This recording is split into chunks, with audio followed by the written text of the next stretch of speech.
Welcome to Guatemala. Located south of Mexico on the strip of land between North and South America, they have a population of almost 17 million people, with a staggering 79% living in poverty. This is the place that two families decided to plant a clinic and begin God's work among the poor and suffering. Listen in as we follow Eric Estrada on a personal tour of a facility that never would have existed if not for the grace of our Lord and the diligence of a handful of people. My name is Eric Estrada. I am the director in Clinica Salvatore, and we are here in Cortijo community. This is a community with 2,000 people that living in this area, and is the area that we are working. We have around probably 6 or 7 other communities. For example, Granjas Bellavista, Balcones 1, Balcones 2, and Domingo de Ramos and others. And in each one, we have 2,000 people more. This is the area that we are working. In 2006, Frank Ebatino and his brother Chuck traveled to Guatemala to work with churches who were interested in supporting orphans and possibly starting an eye clinic. Frank's grandfather Salvatore grew up an orphan, so the subject was near and dear to the Ebatino family. While working there, they met the Estrada family who'd been working in the community with orphans, but also provided basic medical care out of the basement of a local church. The Estradas had on their heart to not only support orphan children, but to also partner with the people and build a clinic in the area. The local people were the first to come up with the idea, and it didn't take long to lay out the exact cost to Frank and Eric. Our mission is to provide integral health. When we are thinking in integral health, we are thinking about about prevention, but we are working too about the life of the people, because when we are thinking about integral health, we are thinking about his mind, we are thinking about his job, we are thinking about his economy. When we start this clinic was about what happened with the people there, because we are working with poor people. The area that we are working is really poor people. The people need help when they are sick, but too they need to know how they can change his life. Our ideas when we use this logo, Salud que Transforma, is because we want to change the life of the people. We talked about this, and many people here around have many problems because they are poor people. We can find robbers here, we can find other kind of people that is not really correctly. But if we can work with kids now in the schools, and we can teach about Jesus, about how the life can be better, if we can talk with them about they need to study more and they can have a better life if they have education. When 2009 came along, the initial building had been dedicated, and more of the Ebatino clan had started to drift into the picture. God was moving in a mighty way in the little town of El Cortillo, and everyone involved could feel the momentum. Communities began to hear about the modern medical care and treatments for common illnesses that were now available, some for the first time.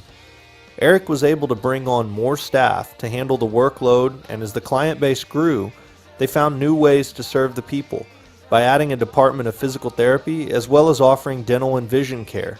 But it was never forgotten that God was the ultimate reason they were treating these people.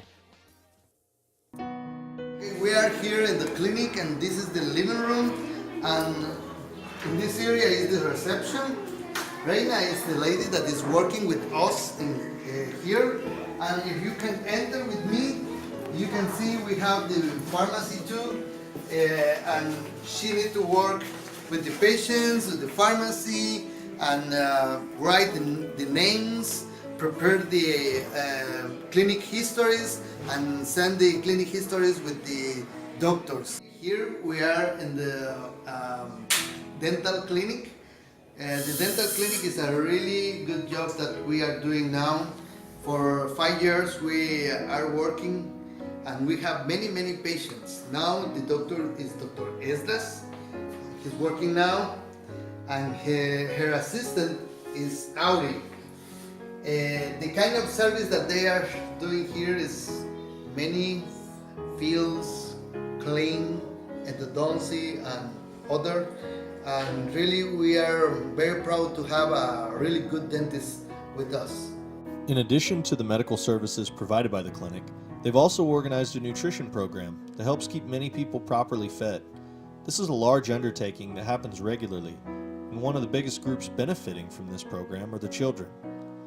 It's a giant preventative measure and not only keeps kids sleeping with full bellies, but gives their bodies the vitamins and minerals that they desperately need to fight off infections and sickness that their living conditions regularly expose them to. Okay, we are here in the kitchen and we have the lady that's helped us each week, 2 times a week to prepare the food, and they are working now on this. They are doing a special food today. It's with skill. I don't know if you know with skill, but I think probably we have one here to show you. We have one? No? Okay, no, we don't have, sorry. Now we are visit the optometry clinic, and this optometry clinic really we can do a good job because we have many old people visit us. They can't see, they have a problems to see, probably myopia or hypermetropy, but the bigger problem is how they are very old. They don't have job, they don't have options to buy glasses, and we can help here with Zoila. Zoila is the optometrist that is working with us. By the grace of God and through the efforts of the Abatino and Estrada families, the clinic has grown. However, this growth hasn't been without its moments of pain. Frank's son-in-law, Pastor Martin McDaniel, visited the clinic in 2010, the year after its dedication, and he felt strongly in his heart that a chapel should be built so the people could come for both physical and spiritual healing. He went home intent on seeing this vision to fruition. Sadly, he barely had time to scratch the surface of this dream when he passed away suddenly in 2011. The family agreed that no memorial would be more fitting than to pick up where Marty left off. Marty's wife Ann spearheaded the funding effort and successfully raised over $50,000, and 4 years later, on November 8, 2015, the Martin McDaniel Memorial Chapel was erected and dedicated. As Eric will explain, the building has extended the ministry far beyond just church services. We have a chapel. In this chapel we receive the kids. In this area we can help with food. You know, it's a special place. They are preparing now the area. They are going to put the chairs and tables, and we receive the kids in this area and the second floor. Come with me, I'm going to show you the second floor. This is the other part of the chapel, and we receive the kids here. But other thing is that we have Saturdays a nursing school. We have 22 students that come each Saturday here to receive classes, and in the middle of the week they are going to the hospital or they are going to the community to do their practice. This nurse school is a really good thing for us because many ladies that their husband go to United States decide to go and think that they are going to send money for the lady and their kids, but when they are there, forget their family, and the ladies stay alone. This is the reason that we decide to prepare programs how the ladies can obtain a training with the nurses, or training with a haircut, or training to do cakes, or other kind of programs that we can do here in the clinic. With the chapel dedicated, it seemed like things were finally getting back on track after the loss of Marty. But the group was hit with another heartbreaking loss a month later, on December 10th, 2015, when Marty's granddaughter, 7-year-old Maddie Shoemaker, passed away from cancer only 9 months after her diagnosis. Though she'd always been a compassionate child, she amazed her entire family when, despite her sickness, she sent a grand total of almost $300 in donations to her great-grandpa Frank for the chapel in Guatemala.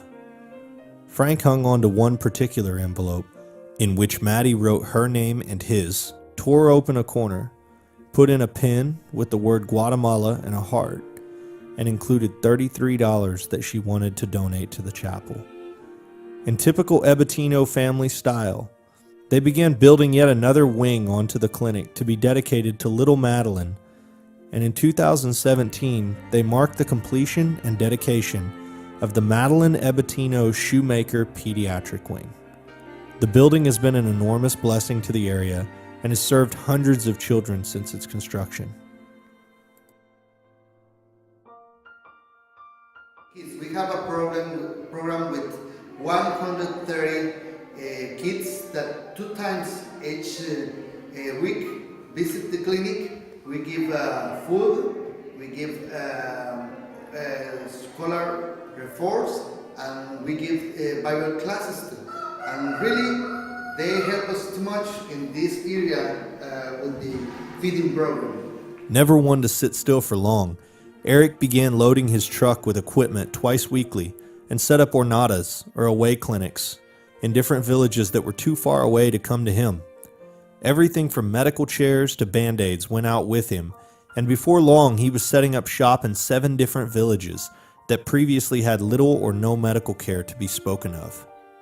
We visit communities that is from here probably 2 or 3 hours, and each month we visit the mountains in Quiché, 12 hours from here, and we drive these 12 hours to visit the communities, and we can help these areas that the government or other clinics or other organizations don't go to visit. We bring the same service that we have here in the clinic, we bring to the small communities. Now we're going to take a trip up into the mountains to visit a clinic Eric has established on a coffee plantation in a village named La Perla. There is no medical care at all in this area, except for the group of people from his organization who work here. City buses squeeze past Eric as he makes his way up what can barely be called a road. The saddled horses and people walking up and down the path make it apparent that he's reaching more of the rural area now. The people in this part of the country are mainly Mayan. They speak Mayan and live where their ancestors have for centuries. Much of the dirt in this area is very hard and difficult for farming because it's barely been touched by man. Some of the coffee fields you see are growing on almost vertical surfaces that make harvesting very difficult. Eric and his team stop at a favorite local spot for breakfast. Eric always takes the time to visit with the locals on his way up to La Perla. He checks in on his friends and makes sure that everyone and their families are doing okay. Without medical care in the area, the doctor can become a pretty popular person. After a good bit of visiting, the team gets an opportunity to sit down at a table and enjoy a good home-cooked meal and a break from traveling. As we near our midway point of the journey to La Perla, you'll start to notice more men with tools walking along the road. These are coffee farmers. They work hard, and as you can see, there are no power tools to do the job. Dr. Eric is driving now for 7 hours. The area is becoming more and more remote. We're getting close. If you take notice of the conditions of the roads here, you'll agree that it's been a while since the county came out to take a look at or even try to fix any potholes.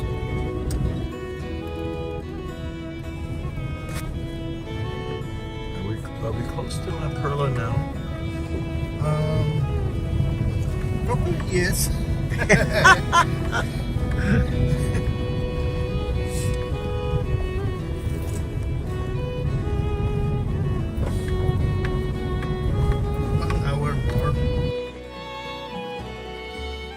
After a day-long trip on terrible roads, Dr. Estrada and his team make it to the coffee plantation in La Perla. They unpack the truck and get ready for a long week of helping as many patients as possible before they make the 10 to 12 hour trip back down the mountain again. Hello friends, we are here in Chamac, La Perla. It's a place in the mountains of the Quiché. This is a place that we are working with the medical team. It's really good to show you all that we are doing here. I want to introduce you Pedro. Pedro is my friend. He is a person that have mental problems, but he is working with us here to cleaning the clinic. I want to introduce you to Catalina. Catalina is a midwife. She's working with us. She brings the pregnancy ladies, and we evaluate this kind of ladies to help them to reduce the mortality of kids and ladies too. Each month we visit this place for 1 week with a group with a dental, physical therapist, gynecology, and general medicine. This area in La Perla probably is 3,000 people living here.